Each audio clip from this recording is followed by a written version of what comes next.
Okay, Chemistry 1411. We're going to continue on with Chapter 20, which deals with organic chemistry. In the first section, we just dealt with hydrocarbons, and in that section, you were introduced to functional groups. You were introduced to an alkene and an alkyne. Following that, we looked at section 20.2, which covered alcohols and ethers. So far, you've covered 4 functional groups: alkenes, alkynes, alcohols, and ethers. An alkane is not a functional group, so don't put an alkane in there. Oftentimes you'll see people say that an alkane is a functional group, but it is not.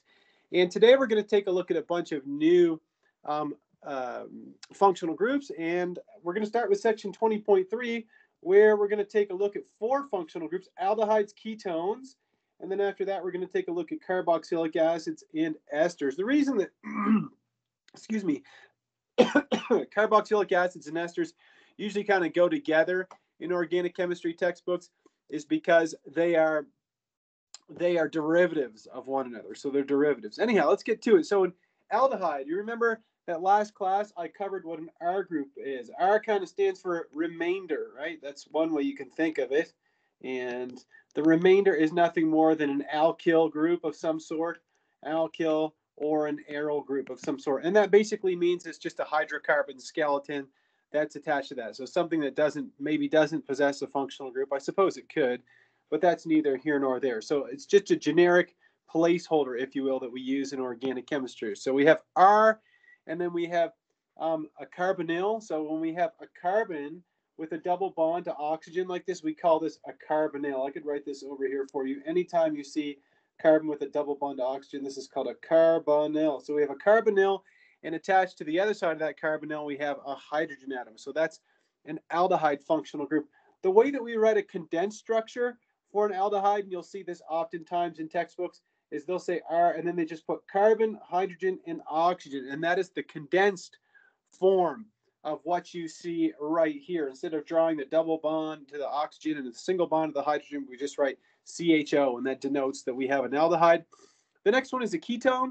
So we have our carbonyl group that is flanked by 2 R groups. Okay, carbonyl is flanked by 2 R groups.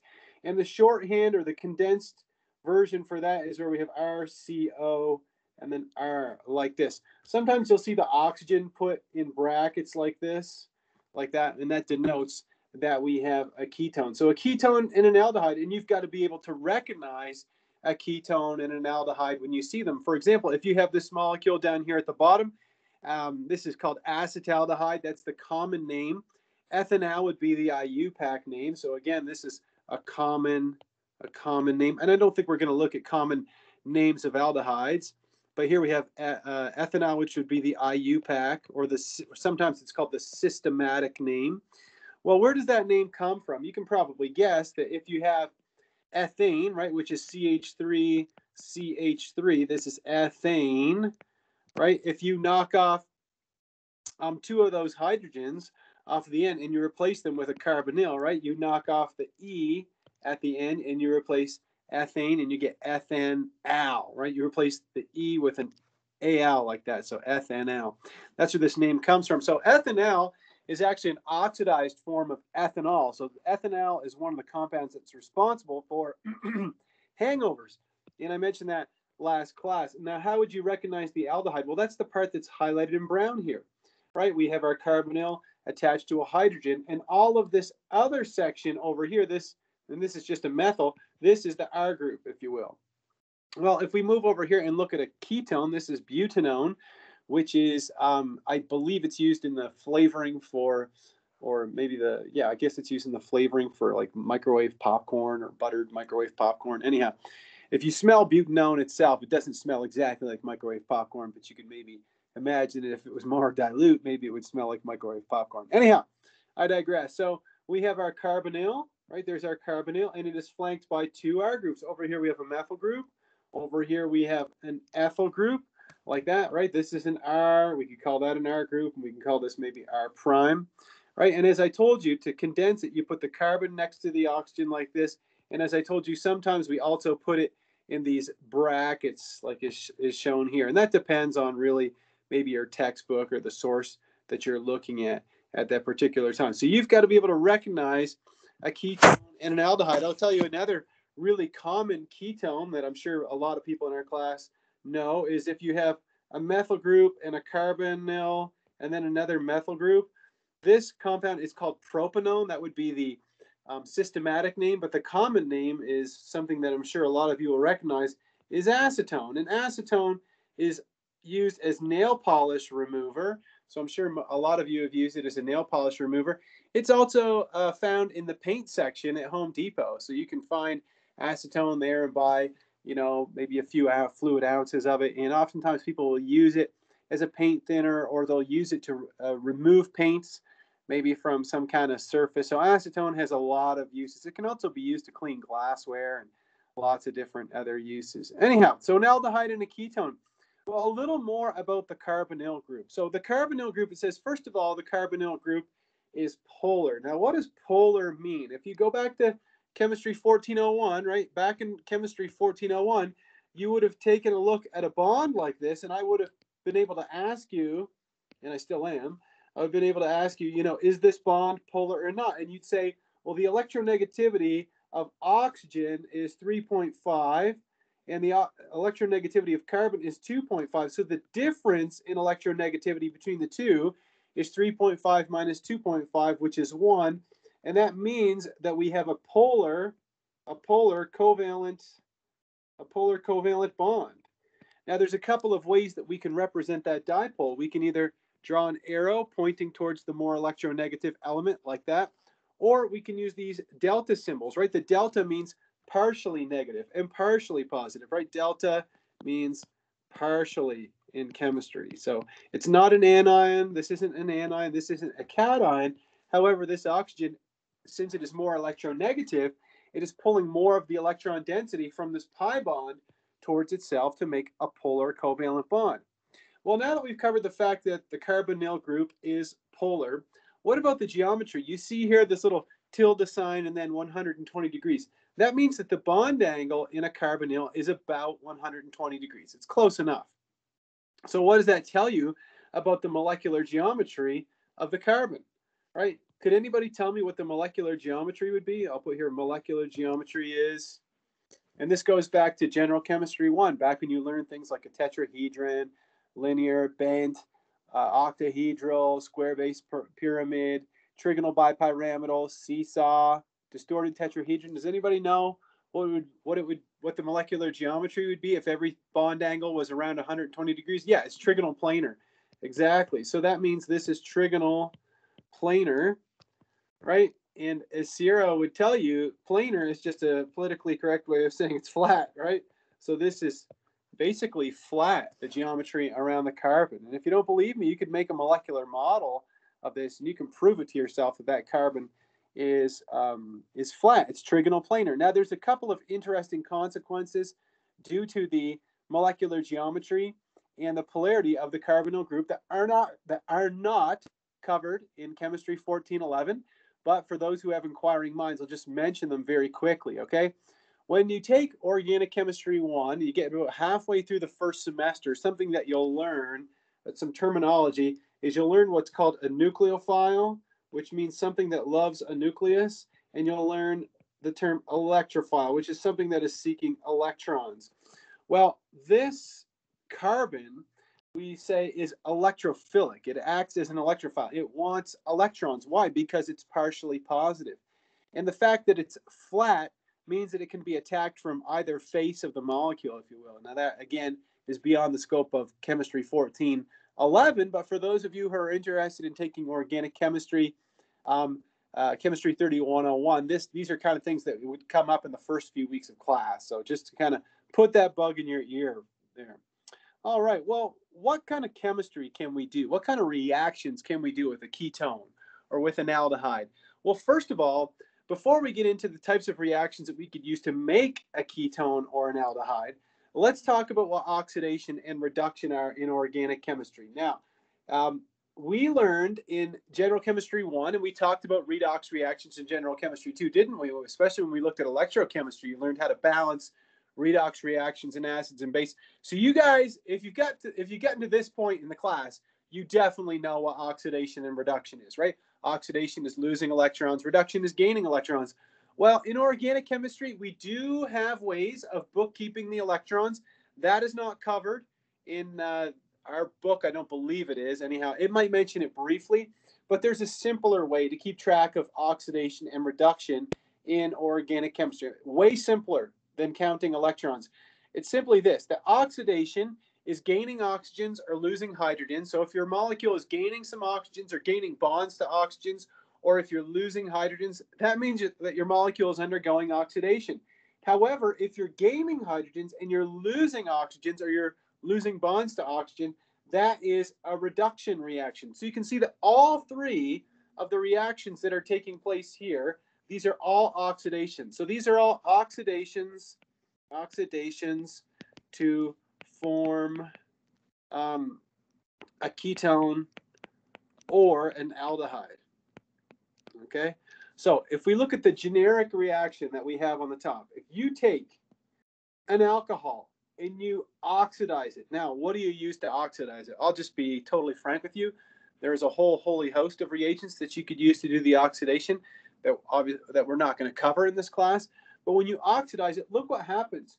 You end up losing, right? This hydrogen ends up being lost in the reaction, and you end up forming two bonds to or a new bond to oxygen, right? So new bond to oxygen. So not only did you lose hydrogens, right, but you gained a bond to oxygen. Therefore, this is clearly oxidation, the oxidation of an alcohol to a carbonyl group. So if we oxidize an alcohol, if it's what's called a primary alcohol, and that's what this is here, this is called a primary alcohol, we can oxidize it to an aldehyde. And if we have a secondary alcohol, okay, we can oxidize it to a ketone. So oxidize a primary alcohol to an aldehyde and a secondary alcohol to a ketone. Now, if I didn't cover what a primary alcohol and a secondary alcohol are in the last lecture, a primary alcohol is one where you have the hydroxyl group, you have this carbon, okay, and this carbon is only attached to one R group, okay? So remember I told you this is called the carbonyl carbon. If it's only attached to one R group, that's a primary alcohol. So this is primary. If you have that carbonyl carbon and it is attached to two R groups, it only has one hydrogen attached to it, this is called a secondary alcohol. So again, primary alcohol gets oxidized to an aldehyde all the time, and then a secondary alcohol will be oxidized to a ketone. Now, something that's going to come up in a few minutes is the fact that you can take an aldehyde and you can oxidize it even more. You cannot oxidize a ketone further. There are, I guess technically it's not true, there are ways to do it, but that is something that won't be covered in this class. So oxidation and reduction in organic chemistry. Oxidation of a primary alcohol to produce an aldehyde. Oxidation of a secondary alcohol to produce a ketone. Just to take a quick break here, to give you an idea of what kind of like tip of the iceberg summary of organic chemistry this is in Chemistry 1411, and it's a good summary. It's very well done in the textbook. These reactions here, okay, these aren't even covered in Organic Chemistry 1. They aren't covered until Organic Chemistry 2. So just to put that bug in your ear, there's a lot of content in Organic Chemistry 1 and Organic Chemistry 2. All right, let's take a look. It says, example 20.10, indicate whether the marked carbon, so that's the carbonyl carbon, in the atoms, this is the carbonyl carbon because that's an alcohol. But anyhow, indicate whether the marked carbon in the atoms of the three molecules here are oxidized or reduced relative to the marked carbon atom in ethanol. So remember that marked carbon atom in ethanol, that again is what I call the carbonyl carbon, right? Because it's the one directly attached to the hydroxyl. Okay, let's take a look at the first reaction. If we take, so this is ethanol, okay, this is ethanol, and then we're converting it to ethane. Could anybody tell me, is this oxidation or reduction?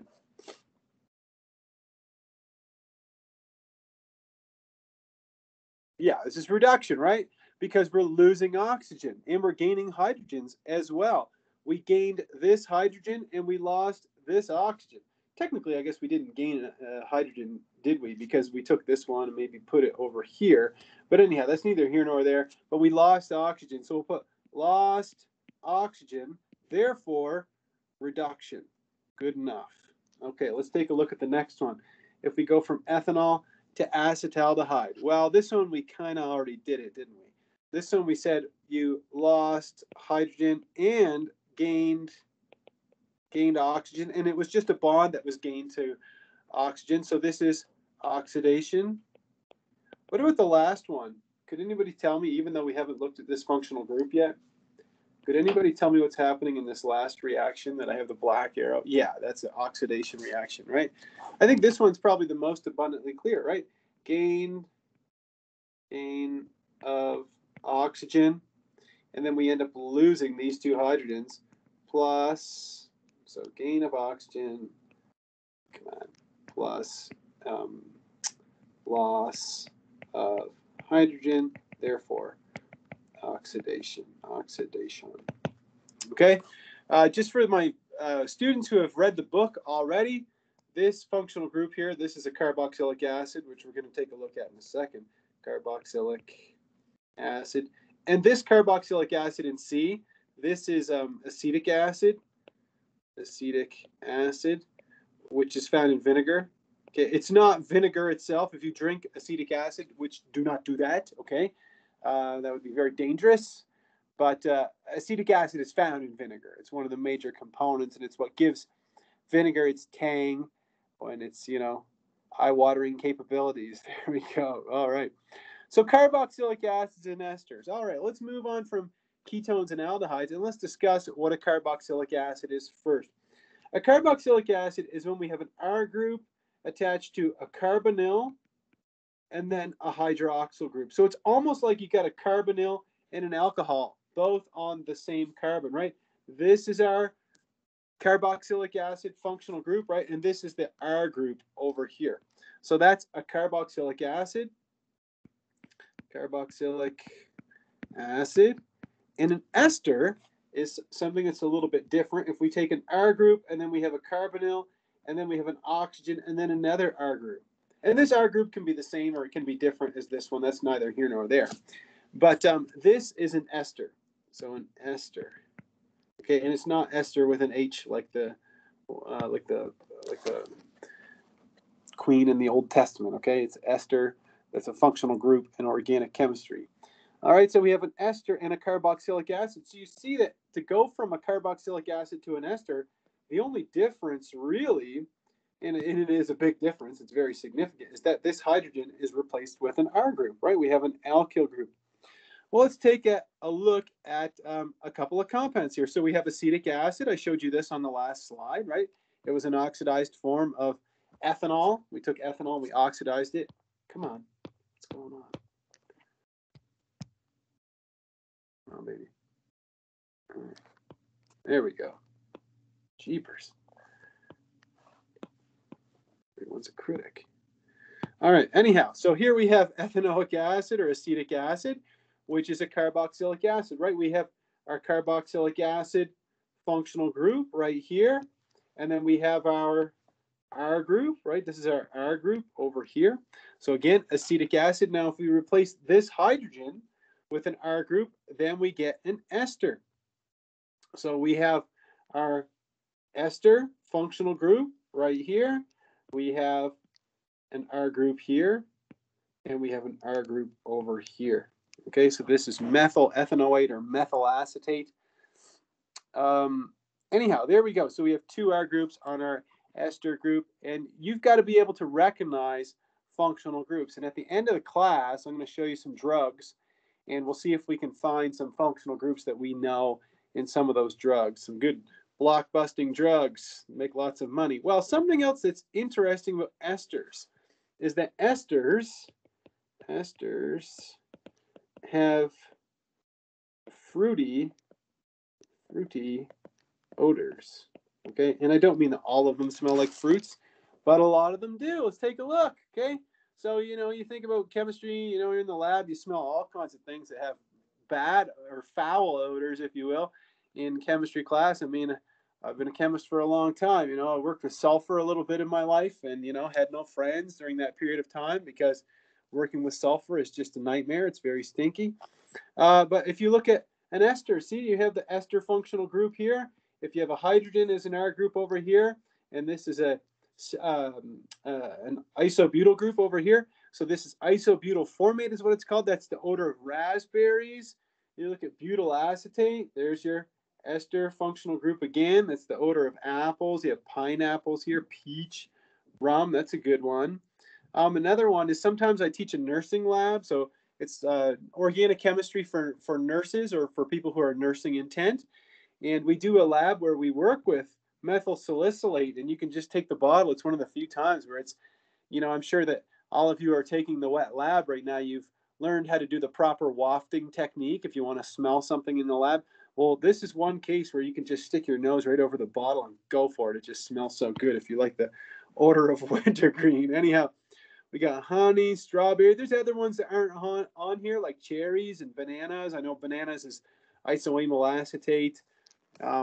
I probably knew a lot more of them in the past, but anyhow, so esters are responsible for the odors associated with various plants and their fruits. Okay, all kinds of cool odors from esters. Reactions of carboxylic acids. Well, first of all, I want you to know that a carboxylic acid, although it is an acid, okay, it is a weak acid. Okay, carboxylic acids are weak acids. They are not strong acids like sulfuric acid and nitric acid and perchloric acid. Now, what does a weak acid mean? It means that they dissociate partially. Okay, I don't have a lot of room here, but let me just explain it to you in terms of equilibria, something that is near and dear to all of your hearts. All right, let me just draw a carboxylic acid here for you. And what you got to understand is if you put this in water, what's going to happen is it's going to dissociate, but only partially. Right? That's why we draw an equilibrium arrow, and it's going to dissociate to give you what's called a carboxylate, which is the conjugate base of the carboxylic acid, plus hydronium. Right? Remember, if this was sulfuric acid, it would just go in this direction. But because we use equilibrium arrows, that tells you that it's not a strong acid.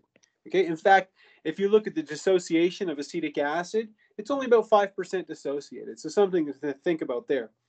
Well, what kind of reactions can we do with a carboxylic acid? You guys should know acid-base chemistry at this point. You know, we spent the whole chapter talking about acids and bases and equilibria and titrations, and we looked at all kinds of strong acid, strong base, strong acid, weak base, weak acid, strong base, etc. And so propionic acid is a carboxylic acid. It is a weak acid, and you know that if you treat a weak acid with sodium hydroxide, which is a strong base, the sodium hydroxide is going to completely rip off all of the acidic protons of the carboxylic acid to give you a carboxylate. So it says here propionate. This is called a carboxylate. So carboxylate.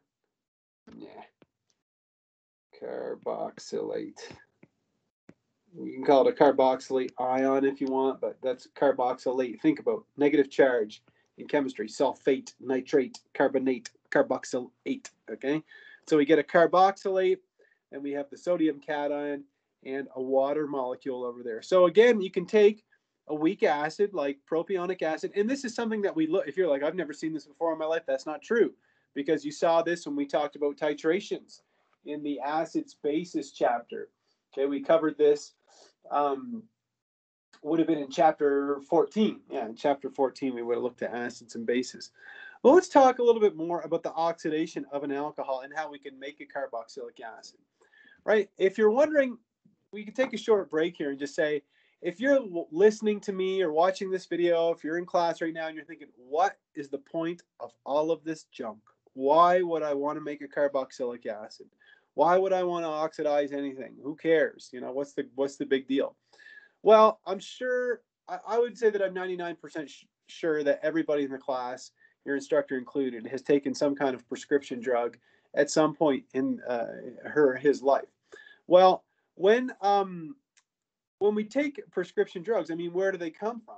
Prescription drugs were created by humans. Not all of them, but most of them were. And how do we come up with those prescription drugs, right? How do we develop new medicines to enhance and improve human lives? Is usually most drugs that are taken that are created in a lab are small organic molecules. And so a very proficient, for lack of a better word, a solid or a firm understanding of organic chemistry, and the types of reactions that occur in organic chemistry are required in order for scientists to find ways to design new complex molecules. And at the very end, once we've covered all the functional groups, we'll take a look at some molecules and you'll see what kind of complexity I'm referring to. So let's say you had some kind of organic molecule that was an alcohol, and you said, well, if I could just convert this into a carboxylic acid, then it's going to bind to an enzyme exactly where I want it to. It's going to elicit some kind of therapeutic effect that can just, really improve somebody's life. Let's say relieve pain maybe,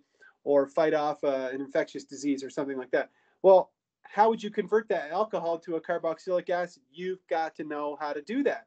So we already saw that you can oxidize an alcohol to an aldehyde. Okay, we already looked at this reaction, right? This is an oxidation reaction. Well, you can further oxidize the aldehyde to a carboxylic acid. In fact, I mentioned that to you a couple slides ago. You can do a second oxidation. How do I know this is oxidation, right? That's occurring here. Well, I'm not losing hydrogens, but I am gaining oxygen, aren't I? Right? This oxygen here is a brand new oxygen that just magically appeared in between this carbon and this hydrogen. So that is an oxidation reaction. So we can oxidize an alcohol to give us a carboxylic acid. I'm going to go on further for you, is that it's not just any alcohol. It has to be a primary. We call it a primary alcohol. And again, I use the little primary symbol like that. Okay. What else can you do with a carboxylic acid? Well, if any of you take organic chemistry, one of the most important reactions that you learn in organic chemistry, and this is taught really heavily at the level of nursing organic chemistry. So at UCCS, that would be chemistry 1201 and 1211. I believe it's 1211. But anyhow, it's neither here nor there. But esterification is one of the most important reactions that we can ever learn in organic chemistry. It's where we combine a carboxylic acid, like acetic acid, so carboxylic acid, and we combine it with an ethanol or any kind of alcohol. So this is, and what I mean is that you can combine any carboxylic acid pretty much with any alcohol and you'll end up making an ester, okay? And this is just an example here. If you combine acetic acid with ethanol, you'll make ethyl acetate. Ethyl acetate has a lot of uses. It can be used as a solvent for reactions. But anyhow, this is neither here nor there. Not only do we produce an ester, but we end up losing water, right? We also produce water. And so this is a type of condensation reaction. Condensation reactions, I know everybody knows what condensation is, but a condensation reaction in organic chemistry is one where we just lose a small molecule. It could be water, it could be carbon dioxide, it could even be nitrogen. But this is a condensation reaction, but where we combine a carboxylic acid and an alcohol to make an ester plus water. Now, going back to the whole concept of esters having fruity odors, I'm not sure who the scientists are who took the time to do this, but they had more time on their hands than I did. But they analyzed all the esters that are found in strawberries. And I know that there's more than one variety of strawberry out there, but they looked at maybe a few different strawberries, or maybe it was just one strawberry. I don't know. But they found over 350 different volatile molecules in the strawberry, and the volatile molecules are the ones that are responsible for the fragrant odors of strawberries. And it said that a lot of them, not all, but it said that many of them were esters. And so again, if you appreciate the smells of, just a nice odor of fruity smells, and you think about, my wife always has some kind of candle burning in the house, it's always got some kind of new scent, okay? But a lot of those odors come from esters. So something to really appreciate in organic chemistry there. Also, if you're like, well, what is the whole point about making a scented candle have to do with developing a drug, or a medicine that's going to help somebody who's sick? Well, esters are oftentimes found as functional groups in drugs as well. Okay, so before we can, build Rome, we have to start with something simple, like making a molecule like ethyl acetate. Anyhow, let's move on to the last section, which deals with amines and amides. Okay, we're going to take a look at the structures of amines, and we're going to take a look at the structures of amides. And again, amines, sometimes I'll say amines, sometimes I say amines, depends on my feeling, I guess. And then amides, if you go on YouTube, you'll hear some people call them amides, Some people call them amides, and I guess if they're British, maybe they'll call them the amide. But anyhow, I worked with a British guy for a number of years, and he always called them amides, and the guy was brilliant. So, hey, I wasn't going to interrupt him. Anyhow, so if we take a look at amines, amines have foul odors. Okay, if you've ever smelled a rotting fish before, has anybody in class ever gone into a grocery store and you walk and you're like, there's something funky here, and then you walk to the back of the grocery store and they're cleaning out like the area where they keep the fish on ice? Has anybody ever experienced this? Maybe you guys go to classier grocery stores than me, like, you know, anybody? Has anybody ever experienced this? Okay, all right. Thanks, Violet. At least one person has, you know.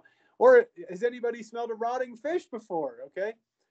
If you've ever smelled something like that, yeah, that kind of, because if you think about that, and which is a horrible smell, the smell of an amine, that smell is foul, but it's very different than a sulfur smell, right? It's very different. With sulfur compounds often have foul odors too, but the odors are very different. Anyhow, so they have like a fishy-like odor. We could even write that in here. We'll put fishy. Many, and not all of them, but many of them have fishy odors. Okay. In fact, has anybody in the class ever heard of fish odor disease? And I'm not kidding. It's a thing. Fish odor disease. Don't believe me? You could Google it up. Or I think it might be fish odor disease or fish odor, I don't know, something. But it's basically a disease that some people have. Nobody's heard of this? Fish odor disease? Anyhow, it's a disease that some people have where they're unable to metabolize methylamine. I believe it's methylamine or ethylamine that they're unable to metabolize. And so they end up sweating methylamine. It essentially comes out of their pores. And methylamine is very volatile and has a very foul odor. Now, there are things that people can do to combat this. But anyhow, methylamine is what we call a primary amine, right? And if you understood what a primary alcohol is, you can probably guess what a primary amine is. We have only one R group, right? I'll write the letter or the word, one R group, right? Dimethylamine, however, is a secondary amine, right? Because it's got two R groups, right? We have an R group over here. And then trimethylamine, you can guess this is called a tertiary amine, right? So this is a secondary amine, and this is a tertiary amine. And that's based on the number of R groups that are attached to the nitrogen. But notice that the nitrogen in all of these amines always has 3 bonds and 1 lone pair. And so the generic structure of an amine, I'm just going to write like this. We'll have an R group, a nitrogen with a lone pair on it. And again, the R groups can be R, or they could be a hydrogen. Now, one more thing I want to point out. Could anybody who's in class right now, could you name this molecule? And you should be able to. What if you had nitrogen with 3 hydrogens and no R groups attached? What would you call that molecule? That small molecule.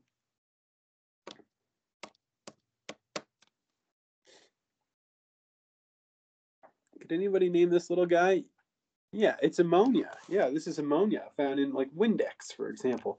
Right? Ammonia is one of the small molecules that you had to memorize in General Chemistry 1. You had to memorize the name of ammonia. And so all of the amines are simply derivatives of ammonia, right? If you have NH3, that's ammonia. Okay, and all the amines are really derivatives of ammonia. So we could put that over here as well. Derivatives of ammonia. You know what? Since nobody answered my question, just give me 1 second here. My mouse doesn't work very well. It's called fish odor syndrome. Anyhow, yeah, fish odor syndrome. Anyhow, you could take some time to look up fish odor syndrome if you want, but maybe I'll have to do some research on it myself. Okay, anyhow, so there we go. Now, you guys remember this chestnut from last class, or actually the last 2 lectures? We brought up this compound. You remember benzene, right? C6H6, and I told you about Auguste Kekulé, who had the dream about the snake eating itself by the tail, right? And that's how he came up with the structure of benzene. Well, if you replace one of the carbons in benzene, if you replace, oops, I didn't mean to do that. If you replace one of the carbons in benzene with a nitrogen, you get this molecule here, which is called pyridine. So pyridine. And if you were to write, you know, a more shorthand form of pyridine, it would look like this. You could either write it like this and then just have the double bonds alternate like that, or you could draw it like this is also acceptable. So there we go, pyridine. And pyridine is what we call a heterocycle. Okay, pyridine is a heterocycle. Anyhow, and there's lots of heterocycles that are found in different organic compounds. Anyhow, so pyridine is just a cyclic aromatic compound that has a nitrogen in the ring. Anyhow, what else? We looked at carboxylic acids and we said that they were organic acids. They were weak acids. Well, amines are organic bases, which means that they are weak bases. Weak bases. In fact, we used ammonia in General Chemistry 1 and in General Chemistry 2 to explain why amines are basic. Okay? Because they produce hydroxide when you put them in water. And if you're like, what the hell are you talking about? Oh, I covered this in class. I know I did.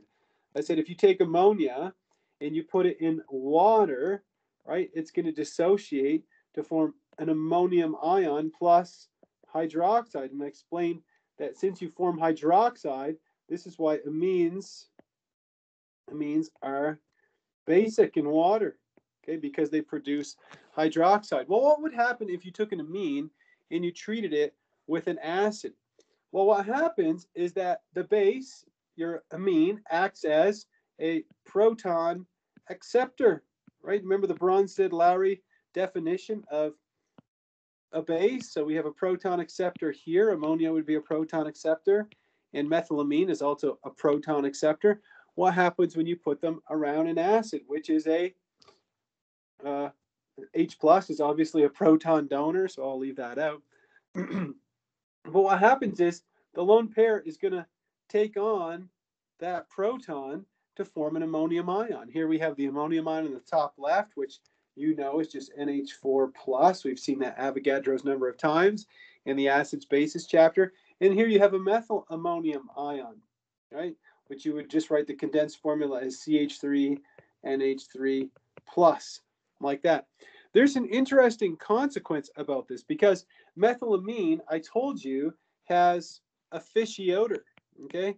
And in fact, methylamine is produced when fish rot. I'm not kidding. So you take a fish and it rots, it actually produces methylamine. Your nose detects it, and it's bad, right? You don't like it. Well, historically, years ago, before refrigeration was commonplace, people were found different ways to doctor or to, I don't know, manipulate meats that they would, you know, store for short periods of time only, but they would find different ways to manipulate them to alleviate the odors that they would produce. You know, nowadays we refrigerate our meat, and they found all kinds of different ways. And in fact, and I'm not a culinary expert, but I think that some spices are actually developed, you know, or, you know, kind of came into common practice just to get rid of some of the foulness of eating rotten meat, because it wasn't that uncommon for people to eat rotten meat back in a long time ago. And so if you take methylamine, which again is produced by a rotting fish, and you treat it with an acid, okay, you end up with a methylammonium ion, which is odorless, right? This has no odor because it's a salt. So odorless. And so what kind of acid could you put on fishy odor to make it odorless?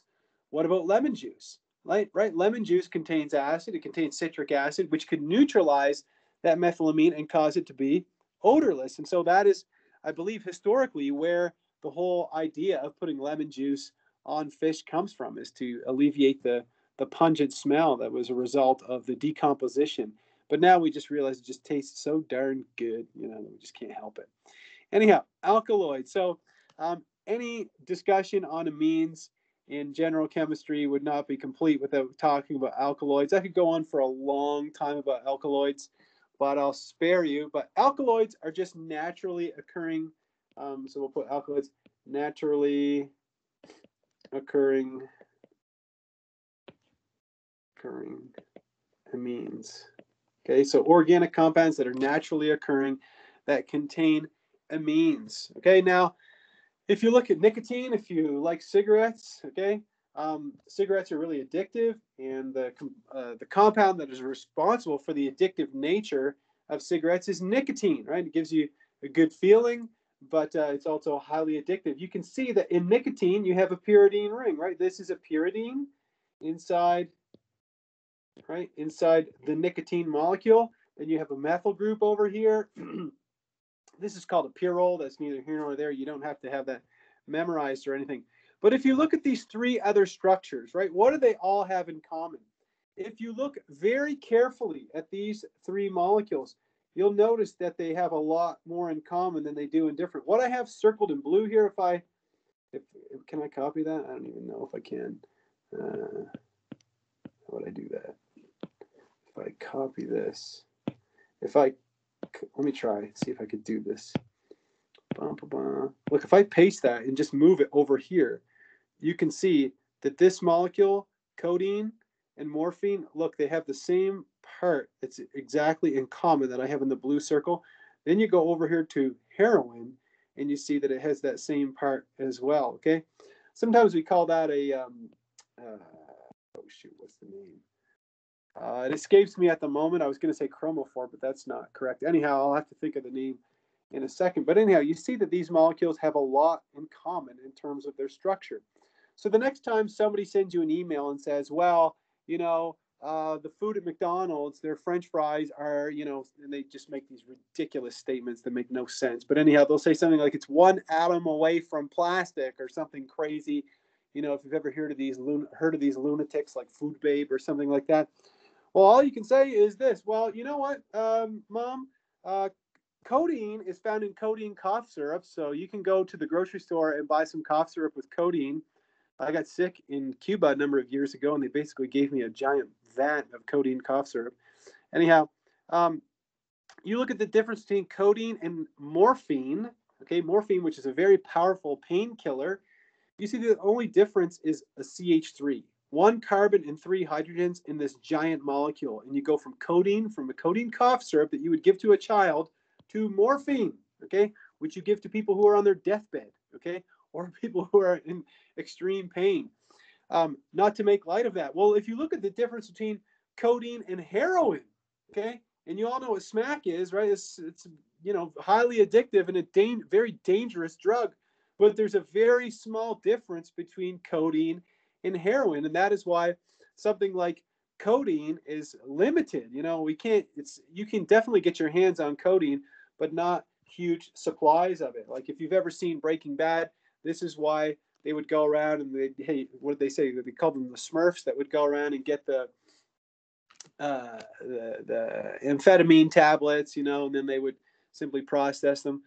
No, this doesn't have the same shape as dopamine at all. Dopamine is an analog of amphetamine, as I told you earlier on. So very different structure, very, very different structure for dopamine. Anyhow, let's move on from there. So if we have an amide, so we've talked about amines. Now we're going to move on to amides. Let me move back here. So if you research alkaloids, you think about, and if you're wondering, you know, are other illegal drugs, because there's always some student who's obsessed with illegal drugs, and there's nothing wrong with the science of illegal drugs at all. If you're wondering about things like cocaine is an alkaloid as well. So is crack, right? Crack is simply the free-based form of cocaine. If you've ever heard of the act of freebasing, which I hope nobody in the class has done, but cocaine is a hydrochloride salt, right? They basically take an amine and they treat it with an acid, and you get a salt, and that's why it can be ingested through your nasal passages, and it gets absorbed across your inside your nasal passages and crosses the blood-brain barrier, right? Well, crack is simply the free-based form of cocaine. Maybe if there's time on the last day of class, I can explain what that whole concept is there. But anyhow, if you look up the structure of cocaine, you'll see that it's an alkaloid as well, and obviously crack is too. Anyhow, let's get back to the chemistry here and talking about amides. So amides is the last functional group that we look at in chemistry 1411. And their picture here is a little complicated, so I'm going to try to make it a little simpler. So if you have an R group, a carbonyl, and then you have a nitrogen here, and then you have 2 more R groups. And all they're saying in this generic structure is that the R groups, all 3 of them can be an R group or they can be a hydrogen, okay? Depends on the situation. here are some examples. You have acetamide and hexanamide. Amides are commonly found in medicines, not as common as chemists wish they were, because one of the major focuses of what's called combinatorial chemistry, which is something you don't have to worry about, but is the formation of amide bonds, because this is an amide bond right here. Anyhow, you need to be able to recognize the structure of an amide, and if you have to not only be able to recognize the structure of an amide, but you should know how an amide is synthesized. Sorry, there's part of my reaction here is on the side. But if we start it with a carboxylic acid, we treat it with an amine, we can make an amide plus water. So again, you need to know the generic reaction. If you take a carboxylic acid plus an amine, you produce an amide plus water. Now, there are many other ways for synthesizing an amide. In fact, I was looking through some of my old papers the other day and found a whole folder that I had just on amide synthesis, because it's a very popular reaction with medicinal chemists. Anyhow, where else would you find amide bonds? Well, for all my students who have studied biology or who will go on to study biology, and maybe some people have taken some kind of biochemistry course, you should know what an amino acid is, right? If you've ever learned about proteins, people are obsessed with high protein diets nowadays. Well, what are proteins made of? What is meat made of? Proteins are simply a bunch of amino acids all linked together. So if we have a few amino acids linked together, we can call that a peptide or an oligopeptide. But then once you get beyond 10 amino acids linked together, we get what's called a protein. So what is an amino acid? Well, you've learned what an amine is, right? And if you take a carbon, and if you have a carboxylic acid on one side, and if you have an amine on the other side, so I'll put NH2 over here, right? This is a carboxylic acid. Maybe I'll use a different color. This is a carboxylic acid. This is an amine. That's where you get the term amino acid, right? Because you have two different functional groups in the same molecule. So attached to that carbon, you also have a hydrogen and an R group. So you see that this is exactly what I drew there. You've got an amino group from an amine, and you've got a carboxyl group from a carboxylic acid. Carboxyl group means the same thing as a carboxylic acid. So what happens when two amino acids meet on the street is that the carboxyl group of one of them will react with the amino group of the other, lose water. You can see that the H2O is being lost, and you form an amide bond. Now here, this is the amide bond, right? Because I told you the generic structure of an amide was an R followed by a carbonyl group followed by a nitrogen and another R group. So here's an R group, right? And here's another R group. Okay, so that's an amide. Now, an amide bond, let me clear something up here for you. An amide bond is the same thing as a peptide bond. If you're like, darn it, why? Why do chemists do annoying things like this? Because if we're talking about a peptide bond, then the scientist knows that you're talking about an amide bond between amino acids. Okay? Amide bonds between amino acids are so important that we have to give them their own name. So when you link two amino acids, you get what's called a dipeptide. Here they call it a polypeptide. It doesn't matter. But anyhow, you get a peptide, and then you could keep adding amino acids, right? Because you have another open carboxyl here. So why couldn't you react that with the second molecule, right, of another amino acid? And then you could just keep tacking amino acids onto it like that. So if you've ever studied enzymes, an enzyme is nothing more than a big chain of amino acids, okay, just like a protein. An enzyme is a type of protein. It's just a biological catalyst, okay, is all it is. It's just a protein that functions as a catalyst. So there you go. So a condensation reaction, right, because we lose water and we end up forming a peptide bond, which again is the same thing as an amide bond, but it's an amide bond formed between two amino acids. All right. Well, if you're wondering, where else would I find amide bonds? Are they only found between amino acids? Hell no. Okay. Amide bonds are found all over the place. In fact, if you've ever heard of nylon, okay, and I know that everybody's heard of nylon. Nylon is actually a polymer which just means a repeating pattern in an organic compound. So nylon is an example of a polymeric amide. So it's just amide after amide after amide. And the books, the one that they seem to be obsessed with in our textbook is Kevlar. And I don't know if any of you have ever used Kevlar before. I've never owned a bulletproof vest or a bulletproof helmet or anything like that. However, Kevlar has many other uses. And Kevlar, you can see, has an amide bond in the structure. Now, what do these square brackets here mean? They just mean that you have this part that's inside the square bracket repeating over and over and over and over and over. N could mean any integer, 1 up to infinity, okay? So you have all these amides repeating to make the structure of Kevlar. And if you look at the repeating structure of Kevlar, the reason why it's so strong is not just because of the amide bonds, but it's also because of the hydrogen bonding between different amide molecules in there. So there's a hydrogen bond, here's another one here, and they've actually taken the time to circle, kind of highlight, the monomer that makes up the polymer. Anyhow, so polymer is just a repeating unit of an organic molecule over and over and over. And polymers are covered a little bit more inside the textbook, but there's all kinds of different polymers out there. Anyhow, so, being a Canadian, I've definitely paddled a Kevlar canoe many times in my life. And my dad still works on a fishing boat, so I'm sure I've seen Kevlar ropes a lot of times. Does anybody, I have a question for you guys. This is unrelated to chemistry. But can anybody tell what the person is doing with the rope here? Does anybody have a guess what he's doing? Why would you shove a screwdriver through a rope? Doesn't that seem like kind of a dumb thing to do? It's like there's a screwdriver and a rope. Does anybody have an idea what this person's doing? I'm really curious.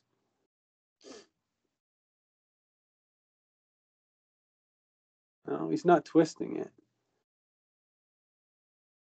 No, the person's repairing the rope using a technique called splicing, okay? The person is splicing a rope.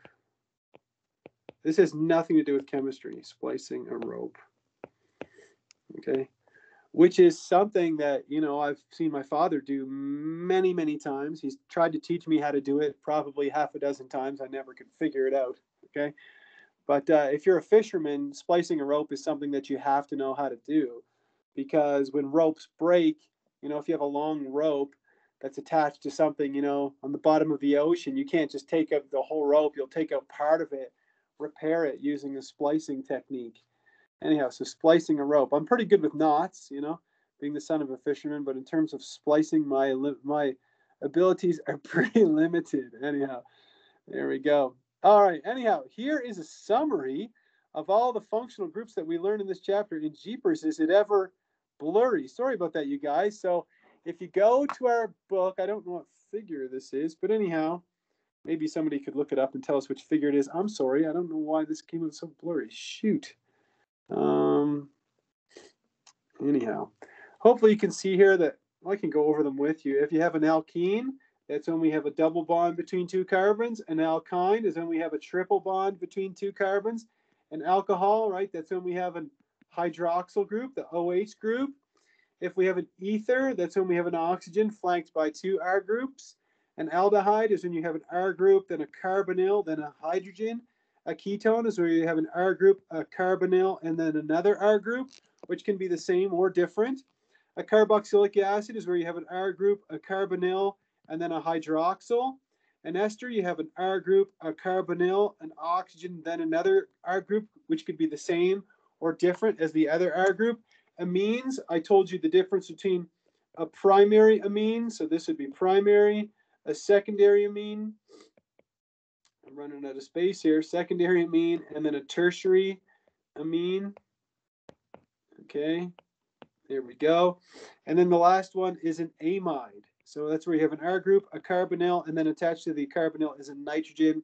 And then the other R groups can be R, or they can be a hydrogen. Okay, and those are all the functional groups that we learn. If you're wondering, is this an exhaustive list of functional groups in organic chemistry? Definitely not. Definitely not. There are a lot more functional groups to learn. However, I inserted this in here this morning because I thought you might recognize some of these drugs like Nexium, which is used for GI disorders like gastro, so GERD, if you know what GERD is. Anyhow, So Nexium, you can buy it at Costco by the metric ton, I think. Anyhow, does anybody recognize a functional group? Any functional group? Or does anybody recognize anything based on what we talked about in Nexium? And I mean anything. Is there anything there that just catches your eye? You're like, yeah, I've seen that. I don't know why. Yeah. Somebody says a pyridine. Yeah, absolutely. There's a pyridine in the molecule. Yeah.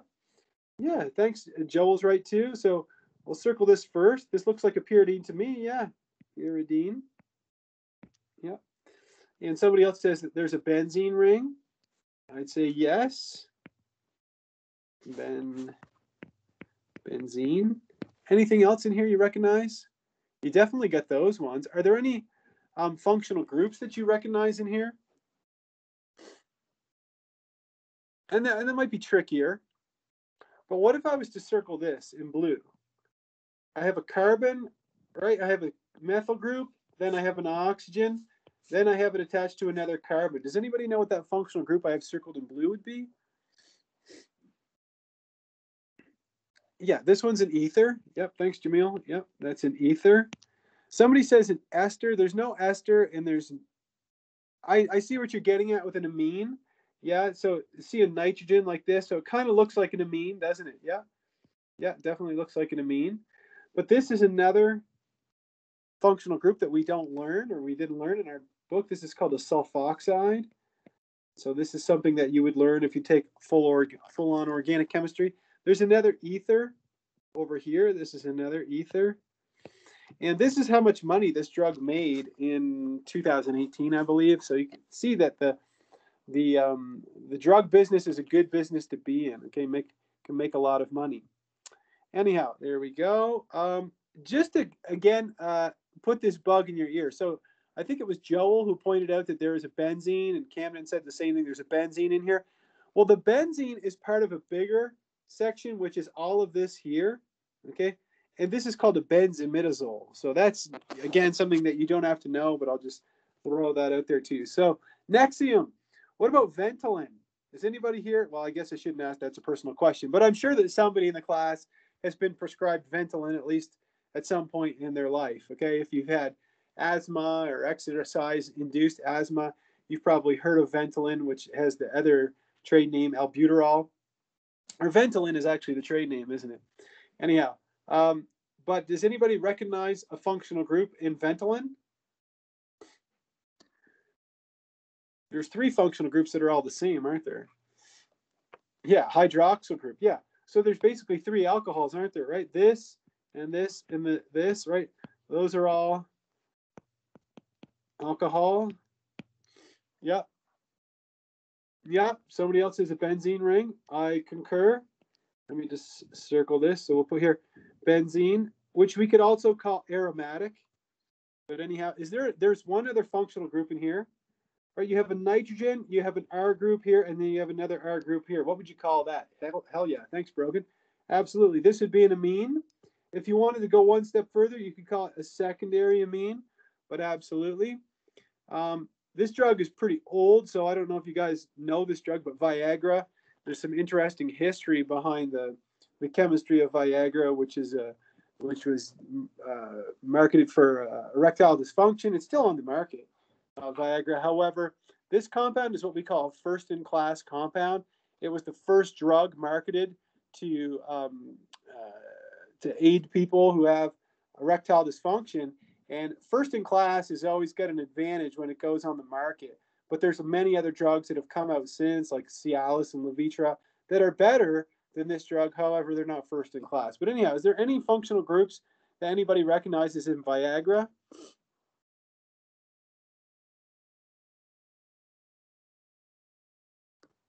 Anything? This one's tricky. Yeah, amide. Yeah. Okay, absolutely. Yeah, Jamil says an amide. Yeah, I would second that. So here it looks like we've got an amide. Yes. What else am I seeing? A sulfoxide. So this one is called a sulfone, but you're in the right vein. Yep, this is called a sulfone. Okay, a sulfoxide, we only have 1 oxygen. When we have 2 oxygens, it's called a sulfone. Yeah. An ether. Yes, absolutely. There's an ether right here, isn't there? This is an ether. And some of these other ones are just wicked difficult, you know? Other things, I know you all recognize this, right? This is aromatic or benzene here. There's this, it would be an amine here. And in fact, Autumn, I'm wrong. That's not a sulfone. I'm wrong. This is actually called, I should look at the full picture before I make harsh judgments. This whole thing here is called a sulfonamide or a sulfonamide. Anyhow, the whole point behind this exercise was nothing more than just getting you guys to realize how marketed drugs are organic molecules that are replete with different functional groups. And that is why somebody who wants to go into the medical field, somebody who might want to be a doctor or a pharmacist or a dentist, has to understand organic chemistry. If you're going to be writing prescriptions, you should understand what marketed drugs are. So if you follow this link, you could open this and go on the internet, okay? And you can look at this poster here, which has the top 200 small molecule pharmaceuticals by retail sales in 2018. So I expect you to have all of this memorized for the exam. Kidding. But anyhow, I thought that some of my students just might find this interesting. If you zoom in on this, you can find out what the #1 earner is, you know, for 2018. And you see that it made almost $10 billion, apixaban. And you can look over here and you can just look. And I guarantee you, my friends, that you are going to find some drugs in here that you have heard of. Okay, guaranteed. Look at this one. Like, I could do this one, Lyrica. You know, it's only just an amino acid. It's just got an amine and a carboxyl group. You look at something like Genvoya, which is a cocktail of drugs. You see that there's more than one molecule in here. Okay, but I wanted you guys to get an appreciation for how difficult it would be to make some of these molecules. So very difficult to make molecules like these ones here. Anyhow, and that covers all of the content for organic chemistry. So if any of you are interested in that, by all means, take a peek at that, take a gander. And let me get back to it here. And let's find this. And let's try some practice problems from our textbook. And let's start with question 1. Good place to start. So if you look in the back of our book, you see exercises. So this would be chapter 20, exercises. Okay. And if you look at number 1, it says, write the chemical formula and Lewis structure of the following, each of which contains 5 carbon atoms. So we want to do an alkane. Okay. And we want to make an alkene. And we want to make an alkyne. Okay. Now, in the interest of time, I'll just draw one of each. So if we draw an alkane, we'll have 1, 2, 3, 4, 5. If we draw an alkene, we'll do 1, 2, 3, 4, 5, and I'll put the double bond here. And for an alkyne, I'll just do this. There we go. So each one of these hydrocarbons has 5 carbons. Could anybody name the first alkane or the alkane? Maybe I should have used different colors, but the first one. Could anybody name this guy here? And it's not a trick question. Yeah, absolutely. It's pentane, right? So this first one is pentane. Okay, so how does the name change from pentane as I go to an alkene? Could anybody name the alkene that I have there? What would this alkene be called? 2-pentene, right? Absolutely. This is 2-pentene, right? If I had drawn the double bond first, 1, 2, 3, 4, 5, right? That would be 1-pentene. Okay, so we have 2-pentene. And what about the alkyne? Can anybody name the alkyne? And it's not a trick question.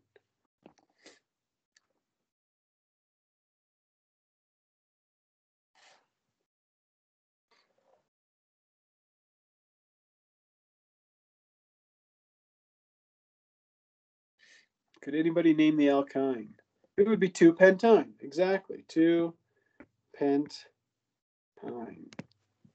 Now, there is another way of writing the 2-pentene and the 2-pentyne. I can't remember if I covered it in the lecture or not, but sometimes you'll see it written as pent-2-ene. They'll put the 2 right before the suffix, or pent to -ine. This is something that the scientific community accepts only since like not long, maybe 1995. This became part of official nomenclature, but it is acceptable, and you might see it from time to time in our textbook. So it's another way of doing it. Okay, let's take a look at question number. I had some of them picked out here. Question number 3. So you'd have to either have your book open or listen to me very carefully. But in question number 3, it says, on a microscopic level, how does the reaction with bromine with a saturated hydrocarbon differ from its reaction with an unsaturated hydrocarbon, and how are they similar? Well, let me cover this with you, okay? If I take a saturated hydrocarbon, let's say I take butane, and I treat that with bromine, what I'm going to end up doing is a substitution reaction. I do a substitution reaction. So what I'm going to do is I'm going to draw the substitution of this hydrogen, and I'm going to substitute it for what? I'm going to substitute it for a bromine. Now, where did the hydrogen and the other bromine go? They're going to form HBr, like that. Okay, so that's a substitution reaction. However, if I was to take trans-2-butene, this molecule here, and treat it with bromine, it's not a substitution reaction. In this case, I get an addition reaction where both bromines add to the molecule. So I'd end up with something like this, where I have a bromine here and a bromine here. So you need to know that substitution and addition are very different reactions. A substitution will occur with a saturated hydrocarbon, and an addition will occur with an unsaturated hydrocarbon. Similarly, if we were to take 2-butyne, and if we were to treat that with 2 molecules of bromine, okay, we would also do an addition reaction where we would form we would form the tetrabromide like this. You'd add both molecules of bromine to the molecule like that. So again, you need to know the difference between substitution and addition reactions. Very important. All right.